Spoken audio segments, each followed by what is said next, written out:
We, of course, have been following the news of that devastating earthquake in Morocco, that death toll that has been climbing every day and expected to continue to climb because some of the places affected are in mountainous regions, hard to get to. But a local Montreal city councillor is there. You may recognize the name SERGE SASSEVILLE. We've actually spoken before, but about something very, very different. But Monsieur SASSEVILLE is on the line.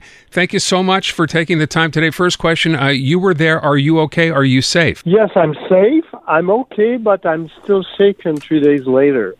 You cannot go through an earthquake of such a magnitude, making so much damages and killing and injuring so many people without being affected. It's a big trauma. Honestly, I never thought I would live that in my life. So tell us what it was like for you, what you experienced during the earthquake. Yeah, well, I was at a friend's house, 25-minute drive from Marrakesh. We were 40 people from all around the world there to celebrate her birthday. Fortunately, she had decided to celebrate her birthday in her garden, so there was a big table and a DJ and everything was outside, and we were having fun, drinking, talking to each other, eating, it was a party. Dancing. Wait, so it was a party, and suddenly at 11:15, that major earthquake happened, and we didn't know what was going on. The power went out, and I thought, because there were bare carpets on the floor, and I thought that somebody was making a joke at me and taking the carpet from under my feet, because it was as if there was no ground under me. Wow. It lasted, I don't know how long, and then it ended, and everybody was at shock, wondering what was happening. We were in the dark, except for the candles that had been lightened for the party, and unfortunately, the cell phone systems were working, so we were all on our phones checking the web, and that's when we realized that it was a major earthquake, and there was a possible danger for a second earthquake. So we decided, evidently, to stay outside, and the house of my friends have been damaged by the earthquake, with big cracks in the walls and et cetera, et cetera. So we stayed outside, and we took the lawn chairs, and we took blankets, and we stayed there for the night, looking at the sky, but not sleeping, because we were all stressed and afraid of. We didn't know what to expect, because we knew that something would happen, because it was announced.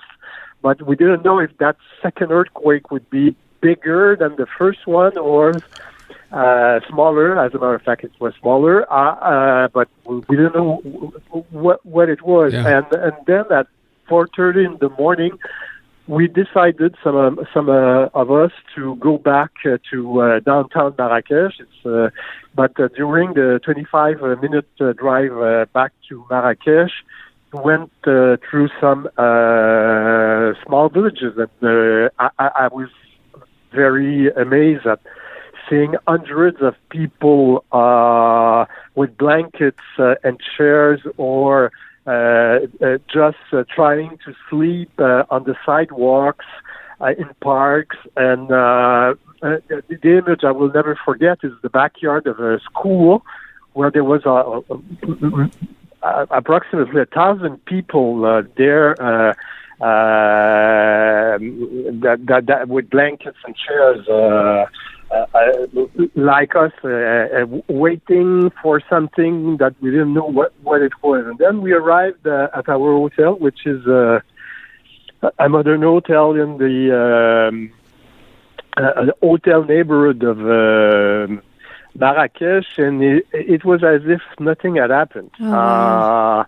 So we got into the hotel. The director was there, and he told us that the hotel was built according to anti-seismic standards. So there was a little damage by the earthquake, but many guests were afraid of a second earthquake. My only question is, when did you get an idea of the actual scope, just how bad, how much devastation had happened? When did you finally begin to understand hundreds, thousands of people killed? Around noon yesterday. Oh, wow. So Okay. Noon Marrakesh time. I'm sure it's been terribly shocking. Are you okay to get home safe and sound? What's the plan now? Yes. I'm ending my vacation as planned on Friday. Okay. And I'll be leaving as well back to Montreal on Friday. But what I would like to tell you is that Moroccan people are very resilient people, and if there is something beautiful in this terrible nightmare, is the way they are helping each other. It's beautiful to see what's going on right now. Mr. Sasseville, I want to thank you so much for your time. Wish you all the best, safe travels, and again, thanks so much for chatting with us today. We appreciate it. It's my pleasure. Take care. Merci. Bye-bye. Bye.